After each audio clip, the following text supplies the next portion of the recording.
femme, Marc. C'est des hommes, paraît-il, qui écrasent les femmes. Je sais pas, mais enfin, Vous vous sentez écrasé par les hommes, pas les mêmes salaires. je sais pas, mais enfin, vraiment. C'est l'hypercapitalisme. Non, d'apporter le bonheur. Même pas, c'est le contrôle total, c'est-à-dire qu'une partie a fait la domination totale sur l'autre. Et c'est elle-même modifiée pour être le plus efficace possible. Ça reprend un peu les voies de la sélection naturelle de Darwin, c'est-à-dire qu'on aurait évolué selon une société qui serait hyper efficace.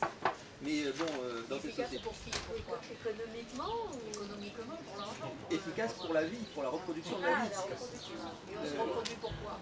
Eh bien justement, il n'y a plus le bonheur. C'est ça qui est aberrant, Il y a plus le bonheur. c'est qu'on se reproduit sans finalité. C'est-à-dire qu'il n'y a plus de bonheur. C'est-à-dire on oublie ce qui est la finalité. Les enfants, qu'est-ce qu'ils font Les enfants, c'est pas le top. Hein. Ils sont des maillons de la chaîne. C'est pas le top. Je pense qu'ils sont en formation dans des cuves, ils grandissent sans emmerder personne, enfin quelque chose comme ça. Elle a réglé les problèmes des enfants, d'accord. Juste pour dire, parce que Elles ont des livres pour moi dans le caisson. non. Une petite visite par mois. Ça m'a traumatisé. Je les comprends, on les a oui. Voilà. Des fois aussi pour extraire. Voilà. Il y a des gens qui écoutent. Ah oui, d'accord, les experts motivés. Il y a des gens qui suivent. Donc juste pour dire, donc, tout à l'heure je disais qu'on vit effectivement dans une société où on a un début de libération de la femme, qui est notre société industrielle, mais il faut quand même voir que la société industrielle évoluée, c'est quoi?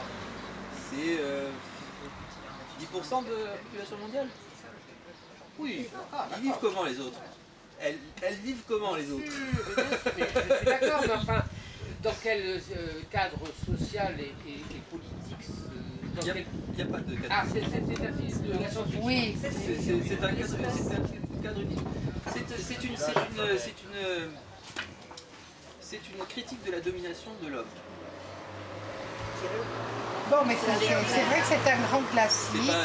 Mais c'est vrai que quand on voit aussi ce qui paraît en science-fiction, on en est toujours à la dénonciation des réseaux, à la machine va-t-elle dépasser l'homme, mais ce sont des problèmes qu'il y a depuis que ça existe. Hein.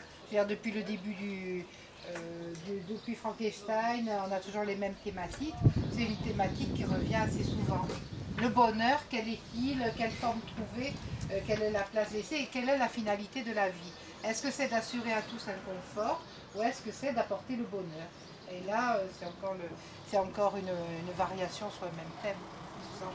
Mais pour ceux qui aiment la fiction, l'intérêt de ta présentation, c'est de nous dire si oui ou non tu as apprécié ce livre. Je l'ai apprécié de plusieurs manières. La première, c'est parce qu'il est bien écrit, ce qui n'est pas toujours évident en fiction. La deuxième, c'est qu'il est bien construit. Et la troisième, c'est qu'il y a une réflexion. Donc, Voilà. Au rang des livres de fiction, c'est un livre que je peux dire que j'ai beaucoup aimé. Là, une fois, il n'y a pas très longtemps, tu nous avais parlé des 4 livres Twilight, Fascination, etc.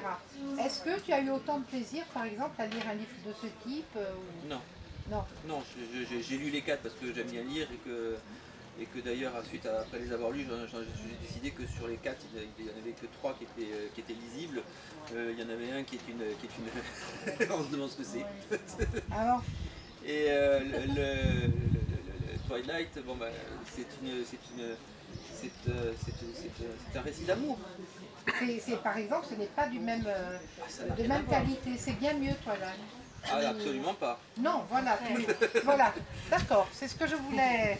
Pour un amateur comme Pierre-Louis, pour ceux qui le connaissent, qui chaque fois lit de la science-fiction, l'anticipation, héroïque fantasy, enfin qui est vraiment à l'affût de tout ce qui paraît, puis qui connaît vraiment ce domaine, c'est un beau compliment qu'il fait à ce livre aujourd'hui, de dire que pour les amateurs, c'est un bon livre. Alors, je vais à présent donner la parole à Anne-Marie.